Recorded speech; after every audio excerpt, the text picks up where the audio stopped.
বছরের 11 মাস জলের নিচে লুকিয়ে থাকেন স্বয়ং মহাদেব। শিবের এই রহস্যময় লিঙ্গ কি নিজের চোখে কখনো দেখেছো?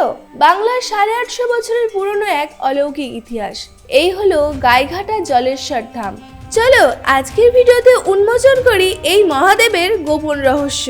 Hello everyone, welcome back to our channel Subrataria lifestyle. আজকে আবারও চলে এসেছি নতুন আরো একটি ভিডিও নিয়ে, শুধুমাত্র তোমাদের জন্য। আর আজকে কোথায় এসেছি তোমরা হয়তো বুঝেই গিয়েছো, তবুও বলে দিই, আজকে এসেছি বাবার থানে, জলের নিচে মহেশ্বর, পুণ্যতীর্থ জলেশ্বর। তো চলো বন্ধুরা, আজকের ভিডিওটা শুরু করি। সম্পূর্ণ ভিডিওটা স্কিপ না করে দেখতে থাকো, আশা করছি খুব ভালো লাগবে। তো চলো। অবশেষে চলে এসেছি একদম জলেশ্বর বাবার মন্দিরের সামনে। এই যে অটোতে করে নামলাম, সামনে রয়েছে প্রবেশ গেট। চলো প্রবেশ করি, তারপরে তোমাদের সাথে সব কিছু শেয়ার করছি। জলের নিচে মহেশ্বর, পূর্ণতীর্থ জলেশ্বর। তো জলেশ্বরে আমরা চলে এসেছি। তো জলেশ্বরের মন্দিরে প্রবেশ করবো আর তোমাদেরকে দেখাবো। তো চলো যাই, আর এখানে কী কী আছে সব কিছু তোমাদের সাথে শেয়ার করব। তো চলো এবার জলেশ্বর যে মন্দির সেটা দর্শন করি আর তোমাদেরকে দর্শন করাই। তো এখন কিন্তু সকাল 11টা বাজে, আর 11টার সময় এত গরম মনে হচ্ছে যেন দুপুরে 1টা বাজে। আর যে বাবা এই যে দিঘির থেকে বাবাকে তোলা হয়, তিনি 12টার সময় মন্দিরে আসবেন। তো 12টার সময় আমরা দর্শন করতে পারবো। তো চলো এই মন্দিরে যে বাবা সারা বছর থাকে তেনাকে দর্শন করি। এই যে জলেশ্বর মন্দিরের সারা বছর এই যে বাবা থাকেন। এখন কিন্তু মন্দির চত্বরটা বেশ ফাঁকাই রয়েছে দুপুরবেলা। এই যে জলেশ্বর এই মন্দির, জলেশ্বরের যে মন্দিরে বাবা সারা বছর থাকে সেখানে তো বাবাকে দর্শন করলাম। আর যেই বাবাকে এই দিঘির জল থেকে তুলে আনা হয় চৈত্র মাসের 3য় সোমবার, সেই বাবা কিন্তু এই গ্রামের সকল বাড়িতে বাড়িতে যান। এই চৈত্র মাসের 3য় সোমবার বাবাকে এই জল থেকে তুলে তারপরে কিন্তু পরের দিনই নিয়ে যাওয়া হয় হালি শহরে। তারপরে বাবাকে স্নান করানোর পরে আবার নিয়ে আসা হয় মন্দিরে। তারপরে কিন্তু প্রত্যেক দিন এই গ্রামের সকল বাড়িতে বাড়িতে বাবাকে নিয়ে ঘোরানো হয়। আর আজকে কিন্তু 12টার সময় পুজো হবে। এই যে পুজোর প্রস্তুতি চলছে, বাবাকে দর্শন করাই তোমাদের।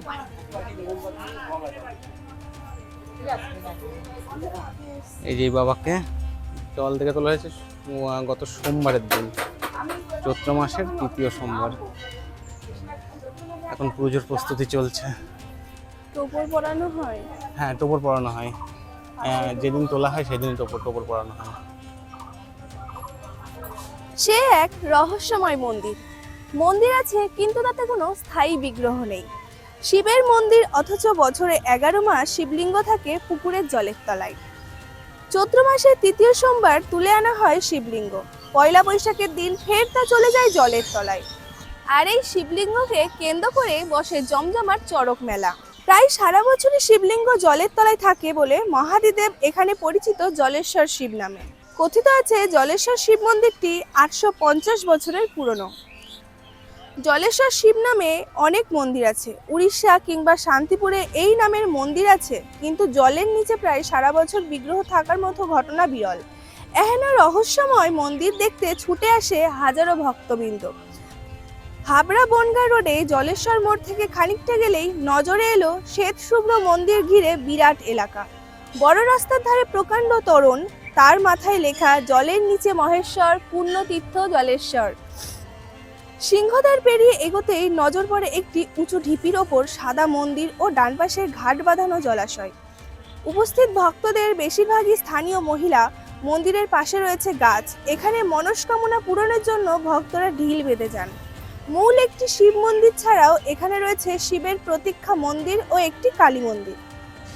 তো বন্ধুরা, আর একদিন পরে থেকে কিন্তু মেলা শুরু, মানে আজকে থেকেই সম্পূর্ণ দোকান বসে যাচ্ছে। তো আজকে শনিবার, আগামীকাল রবিবার থেকে কিন্তু সম্পূর্ণরূপে মেলা শুরু হয়ে যাবে, চলবে 1 সপ্তাহ। ঠিক পয়লা বৈশাখ পর্যন্ত কিন্তু মেলা চলে। পয়লা বৈশাখের দিন বাবাকে আবারও এই যে মন্দিরে বাবা রয়েছেন আমি দেখাই, এই মন্দির থেকে আবারও বাবাকে এই দিঘির জলে কিন্তু দিয়ে দেওয়া হবে। 1টা বছর বাবা থাকেন এই জলেই। আবার 1 বছর পরে চৈত্র মাসের 3য় সোমবার বাবাকে নিয়ে আসা হয় এই যে মন্দির, এই মন্দিরে। এই যে উপরে রয়েছে বড় মন্দির আর এখানে একটা ছোট মন্দির রয়েছে। এই মন্দিরে বাবা থাকেন এই কটা দিন। আগামী পয়লা বৈশাখের দিন বাবা আবারও এই দিঘির জলে কিন্তু চলে যাবেন। তো এখানেও লেখা রয়েছে জলের নিচে মহেশ্বর পূর্ণতীর্থ জলেশ্বর। তো এখানে মেলা চলবে, তোমাদের আবারও বলে আগামীকাল রবিবার থেকে মেলা চলবে একদম এক সপ্তাহ, মানে পয়লা বৈশাখ পর্যন্ত। তো তার মধ্যে একদিন এসে ঘুরে যেতেই পারো। তো চলো আরও চারিদিকটা ঘুরি আর তোমাদেরকে আরও দেখাই। এখানে উপরে যেমন বাবা মহেশ্বরের মন্দির রয়েছেন, সঙ্গে কিন্তু মা কালীরও মন্দির রয়েছে। চলো দেখাবো তোমাদেরকে। এখানে যে ছোট শিব মন্দিরটি রয়েছে, এখানে বাবাকে দর্শন করলাম। এবার চলো যাই উপরের দিকে। আর এটা কিন্তু মনস্কামনা পূরণের জন্য সকলে এই যে গাছের ঢিল বেঁধে রেখে গেছেন। তো সকালে মনস্কামনা পূরণ হলে পুজো দিয়ে ঢিল খুলে দিয়ে যায়। সারাদিন কিন্তু অনেক ভক্তবৃন্দ আসছেন দর্শন করতে বাবাকে, আমরাও এসেছি। বছরের প্রতিদিনই কিন্তু এই মন্দির খোলা থাকে, কিন্তু জলের নিচের মহেশ্বরকে এই কয়দিনই মাত্র দর্শন করা যায়, যেটা চৈত্র মাসের 3য় সোমবার থেকে আর পয়লা বৈশাখের দিন পর্যন্ত। তারপরে কিন্তু এই যে আবারও এই দিঘিতে বাবাকে দিয়ে দেওয়া হয়।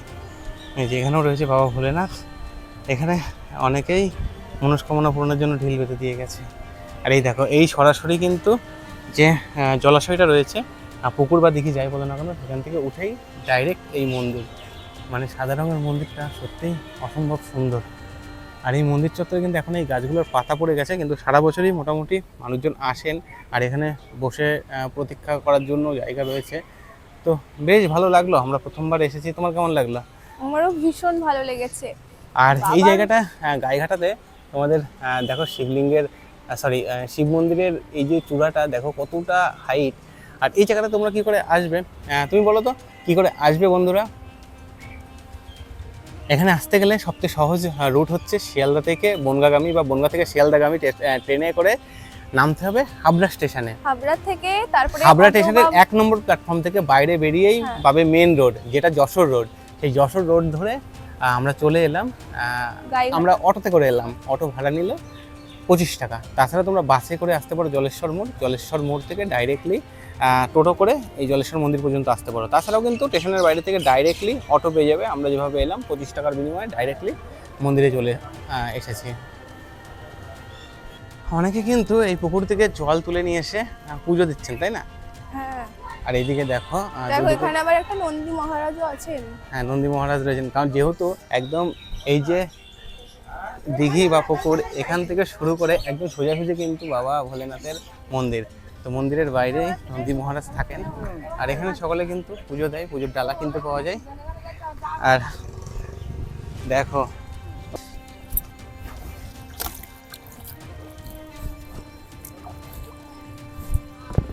জল দিয়ে দিলাম।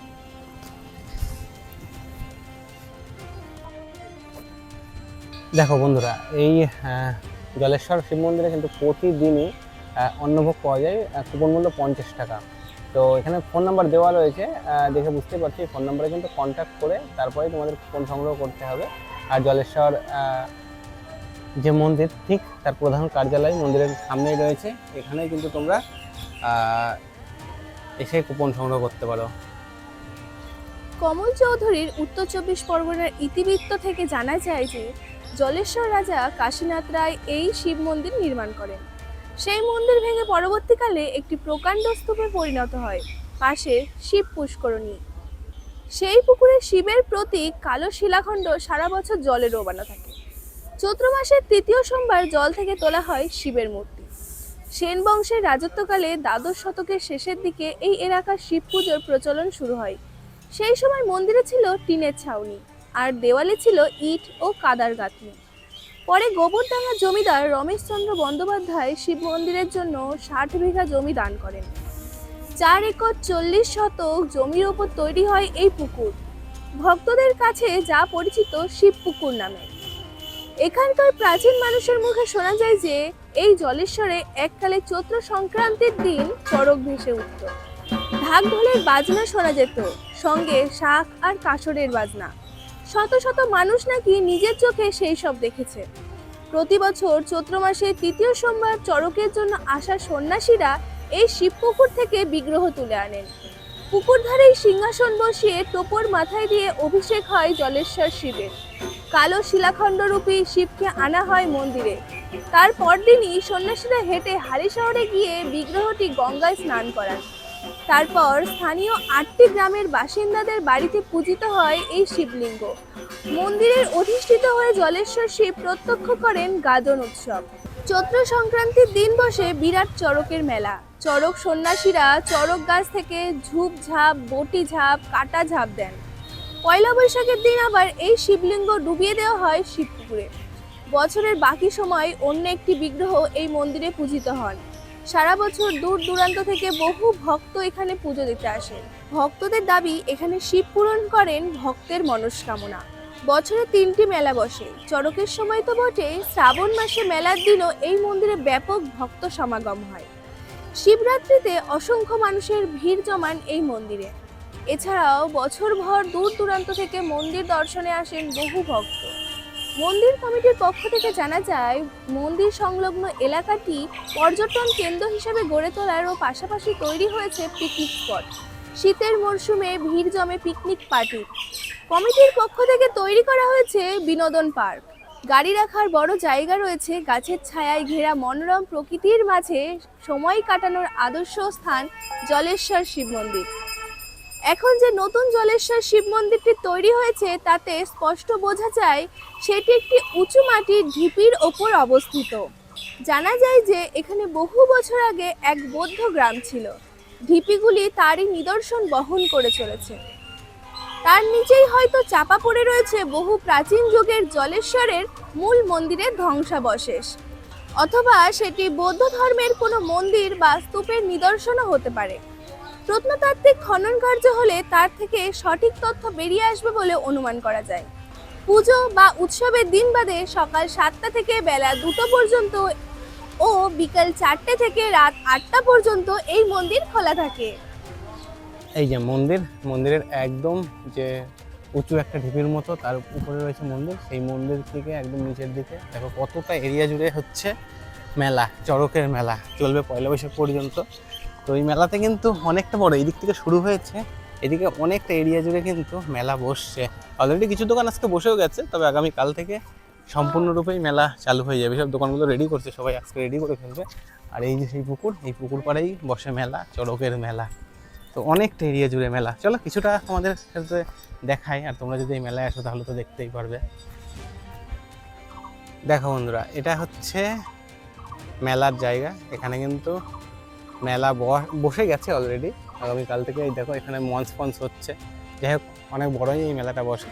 তো এই কদিন আসলে কিন্তু তোমরা দেখতে পারবে একদম মন্দিরের সামনেই এই জায়গাটা, একটা আম বাগান মতো, অনেক আমও হয়েছে। তো যাই হোক, এটাই হচ্ছে মেলার জায়গা। বন্ধুরা, জলেশ্বর বাবার এই মুহূর্তে আজকের মতো পুজো শেষ হলো। এখানে অনেক সন্ন্যাসীরা রয়েছে, দেখে বুঝতেই পারছো। যতটা সম্ভব এই মন্দির সম্পর্কে জানানোর চেষ্টা করলাম এবং আমরাও দেখলাম, তোমাদেরকেও দেখালাম। ভিডিওটা কেমন লাগলো অবশ্যই কমেন্টে জানাতে ভুলবে না। ভিডিওটা যদি ভালো লেগে থাকে ভিডিওটা লাইক করে শেয়ার করে দিও বন্ধুদের কাছে। আর আমাদের চ্যানেলে যারা নতুন আছে, চ্যানেলটি যদি সাবস্ক্রাইব না করা থাকে অবশ্যই সাবস্ক্রাইব করে দিও। দেখা হচ্ছে নতুন কোনো ভিডিওতে, ততক্ষণে তোমরা সকলে ভালো থেকো, সুস্থ থেকো। হর হর মহাদেব, টাটা।